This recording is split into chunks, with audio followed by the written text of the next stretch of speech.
পুলিশের সংকেত পেয়ে তারা বাইক থামিয়ে পুলিশের সাথে কথা বলছিল। প্রত্যক্ষ পরোক্ষভাবে চাপ প্রদান করা হয়, এটা আমরা কখনোই হতে দিতে পারি না। নিহত মাসুদের পরিবারকে যথোপযুক্ত ক্ষতিপূরণ প্রদান করতে বিবাদী পক্ষকে বাধ্য করতে হবে। সেনা কর্মকর্তা অবসরপ্রাপ্ত ব্রিগেডিয়ার জেনারেল আব্দুল্লাহ আল মামুন তার এ লেভেলে পড়ুয়া ছেলে সাদমান মদ্যপ অবস্থায় বেপরোয়া গাড়ি চালিয়ে নির্মমভাবে হত্যা করে আমাদের এক ভাই বুয়েট সিএসি 2021 ব্যাচের ছাত্র মোহতাসিম মাসুদকে, সে নজরুল হলের রেসিডেন্ট। মারাত্মকভাবে আহত হয়েছে একই ব্যাচের অমিত সাহা, হাসানুল্লাহ হল এবং মোহাম্মদ মেহেদি হাসান খান, নজরুল হল।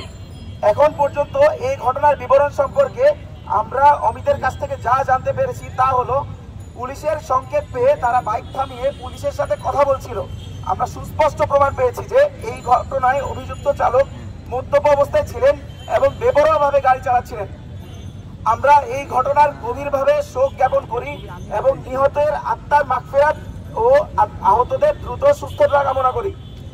কিন্তু এই আকস্মিক ঘটনার শোকে আমরা যখন হতবিহ্বল, ঠিক তখনই আমরা জানতে পারি যে অভিযুক্ত গাড়ি চালকের পিতা একজন প্রভাবশালী ব্রিগেডিয়ার জেনারেল হওয়ায় তার কারণে আমাদের এক ভাইয়ের যখন প্রাণ দিতে হলো, আমাদের আরো দুই ভাই যখন মারাত্মকভাবে আহত, হাসপাতালের বিছানায় মারাত্মকভাবে যন্ত্রণায় কাতর, তখনই গাড়ি চালকের ক্ষমতাশালী আত্মীয়রা মামলার মোড় ঘোরানো, এমনকি মামলা যাতে না নেওয়া হয় তার ব্যবস্থা করতে ব্যস্ত।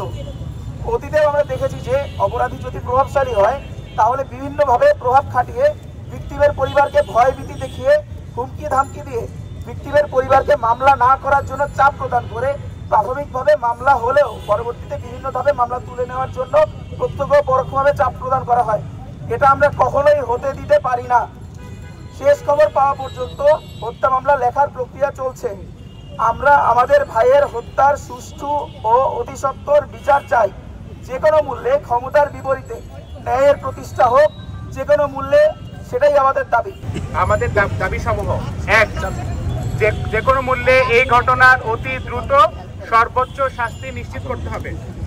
দুই, আহতদের চিকিৎসার সম্পূর্ণ ব্যয়ভার অবশ্যই বিবাদী পক্ষকে বহন করতে হবে।